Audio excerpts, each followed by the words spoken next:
Hi friends, and welcome to another video. Today I have a real quick video for you.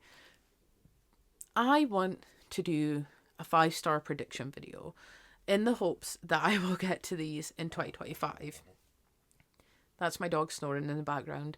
I apologise if you hear her cute little snores, but she's having a nap, like I want to do but won't, because I have too many things to do and not enough time.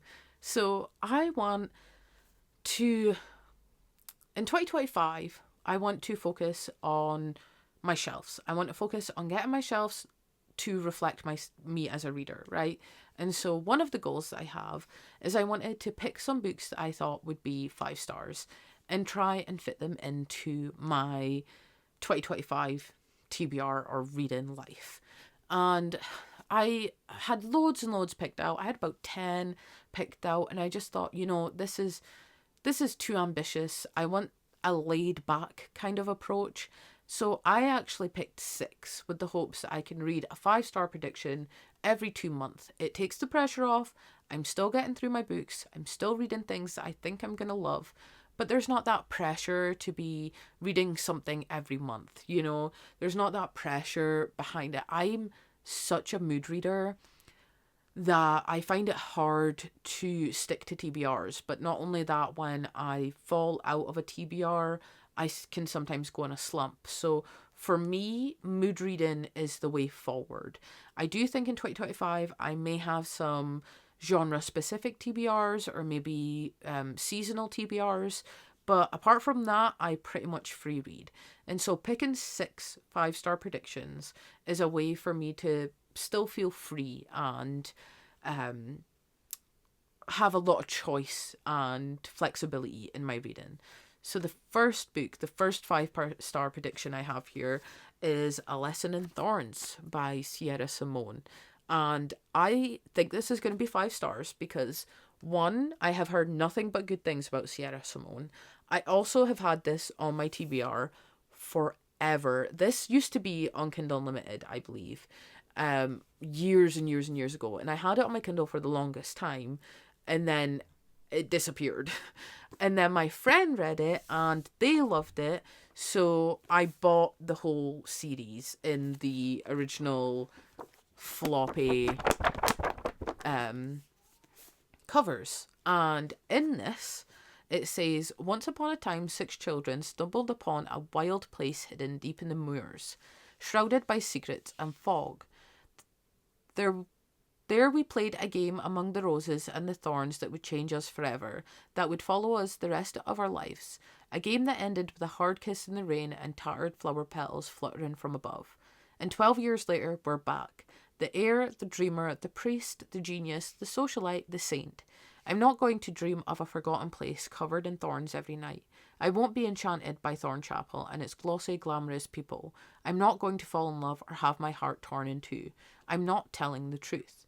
Because as this place slowly tightens its coil of secrets and thorns around us, as we uncover the knotted mysteries and grow here, the 6 of us begin to unravel into filthy, holy pleasure and pain, fulfilling the promise we once made as children in those whispering ruins and awakening a fate that will either anoint us or leave us in ashes. So I think this just follows a group of friends, childhood friends, that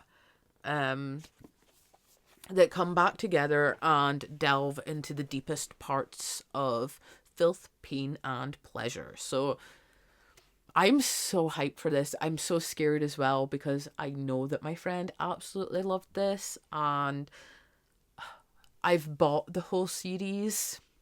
I actually got a really good deal for these. I don't know how much these retail for. It doesn't actually say. I think I got all 4 books for like 40 quid, which for indie published books, actually a really good price. So I'm really happy to start this. I'm really excited.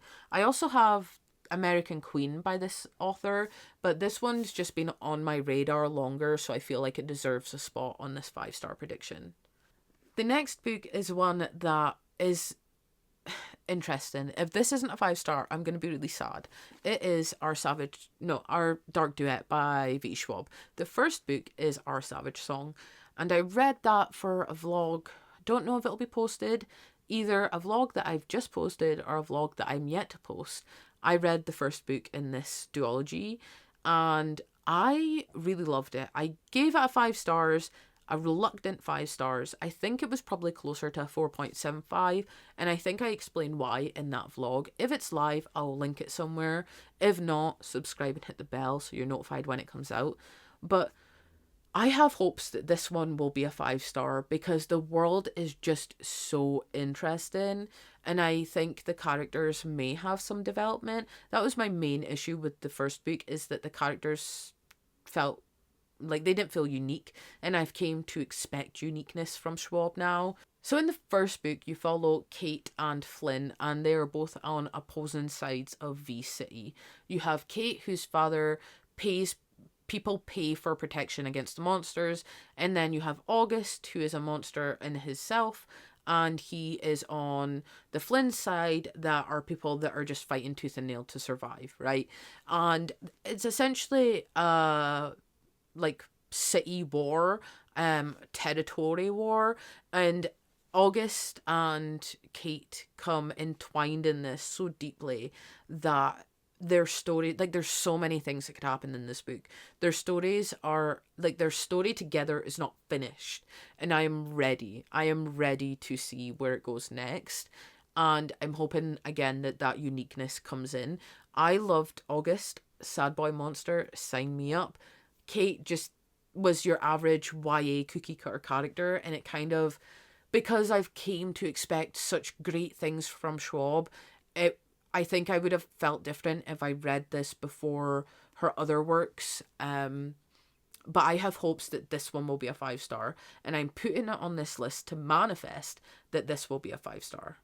A little bit of a wild card, but Blockshot by Kendi Ryan. Hear me out. I read Longshot by Kendi Ryan, 5 star. It will be on my favourites of 2024.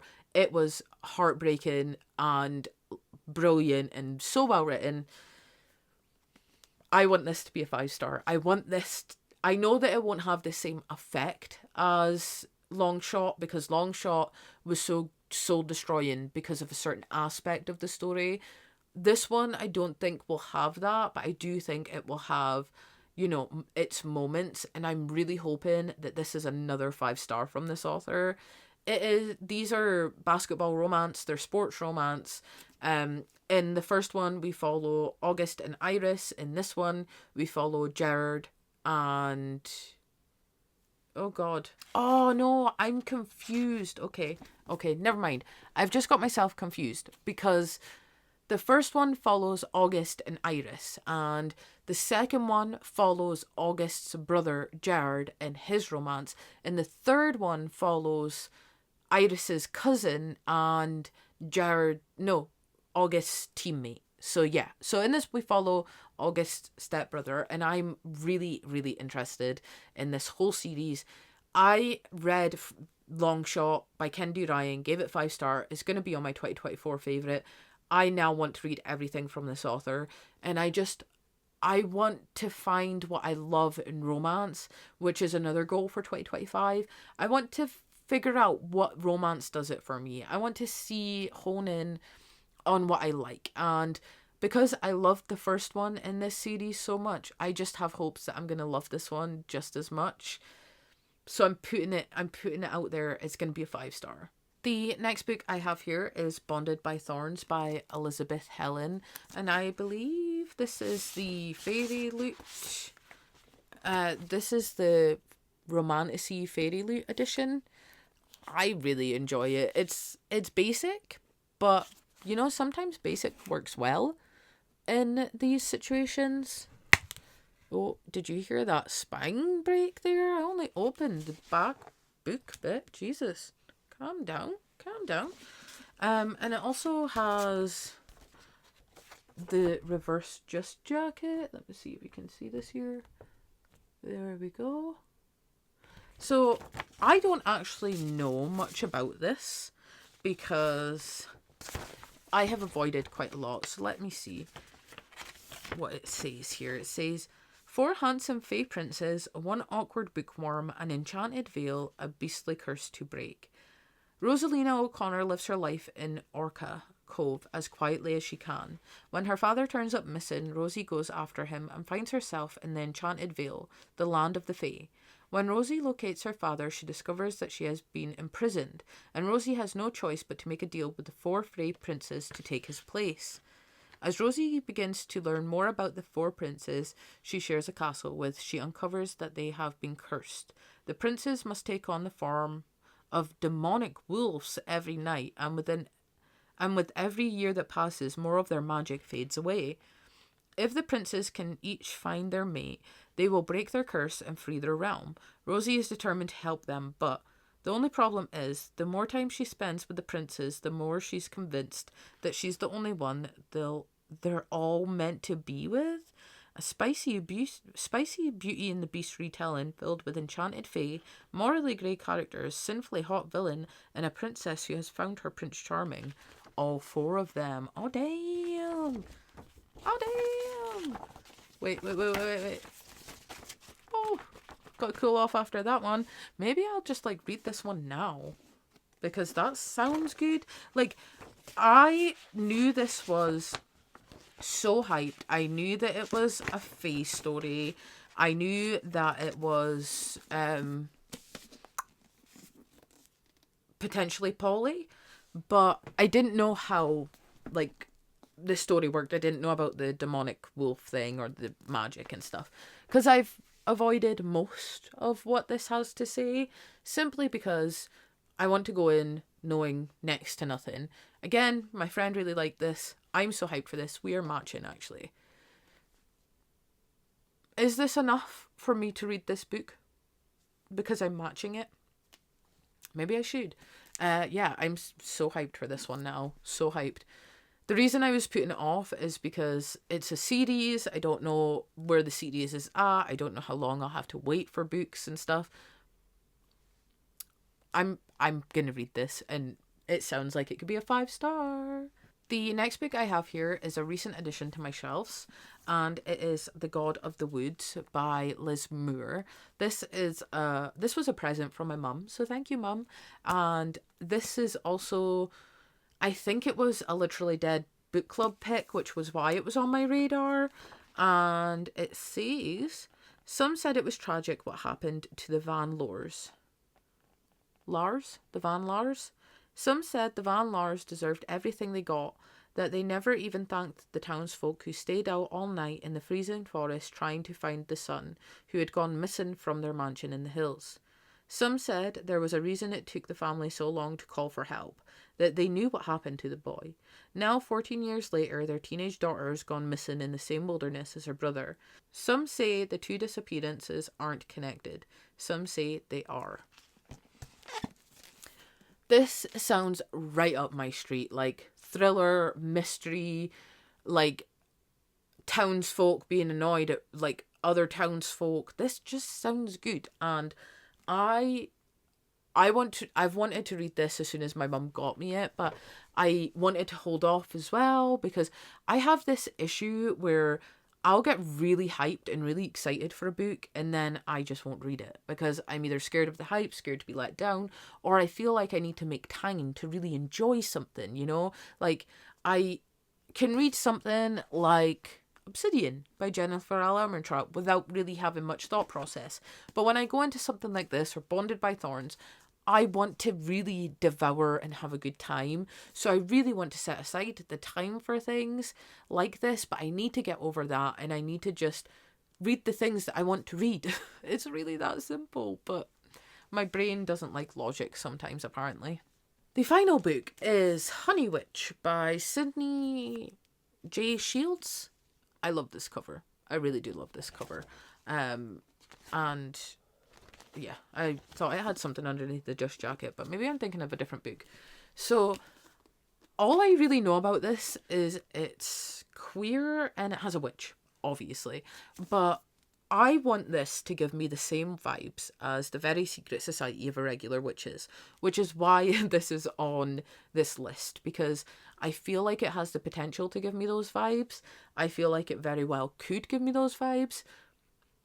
I'm asking a lot. I'm asking a lot of this book, but it could. So, we have Marigold Claude has always preferred the company of meadow spirits to the suitors who've tried to woo her.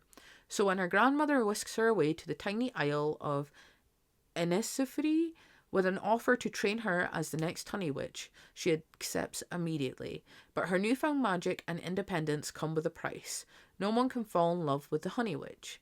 When Lottie Burke, a notoriously grumpy skeptic who doesn't believe in magic, shows up at her doorstep, Marigold can't resist the challenge to prove to her that magic is real, even at the risk of losing her home and her heart.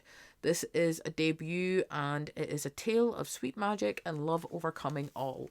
I think this is going to be so sweet, so cute. You know, like, it's going to be Grumpy Sunshine. It's going to be showing someone a world of magic. It's going to be falling in love against all the odds and against all the forbidden rules and regulations of being a honey witch. I really hope that this gives me the warm fuzzies that the Very Secret Society of Irregular Witches did. I'm asking a lot, but you know, we got to think. We got to think that certain books can do it. Certain books can be 5 stars and they can win us over. And I believe that every single book I have on this list can get a 5 stars from me. And there we have it. Those are 6 books that I think will be 5-star reads. And I'm really hoping that I come back to you at some point in 2025 and tell you that these are 5-star reads, whether that be in vlog format, review format, or just a general checkup when I've read all of these. I really hope that I can come back and tell you these are all 5 stars. Let me know if you've read them down below in the comments. Let me know what rating you gave them and if you think I will give them a 5 stars. But that is all I have for you today. Thank you so very much for watching. Remember to stay safe, happy and healthy, and I will see you next time. Bye.